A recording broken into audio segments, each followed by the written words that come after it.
Hi, сайн бацхан мандахаа. Summer Glow Up Challenge маань явагцаар л байгаа.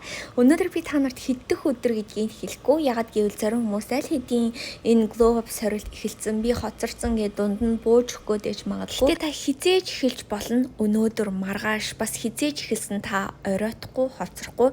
Тийм учраас яг өнөөдрөөс эхлээд бага зэрэг эрүүл хооллох гэж хичээгээд ч юм уу, бага зэрэг бие хөдлөхгөө үзээч ч юм уу, ерөөсөө өөртөө бити бууж өгөөрэй. Тэгээ миний хувьд гэх юм бол сүүлийн үед би эрүүл мас нэмэх гэж байгаа. Тэгээ зөндөө олон хүмүүс надаас яаж жингээ нэмэх үү гэж асуугаад байсан.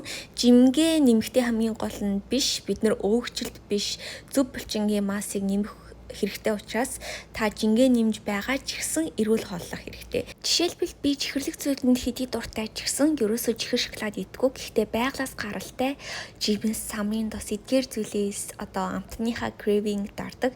Ялангуяа смутиг бол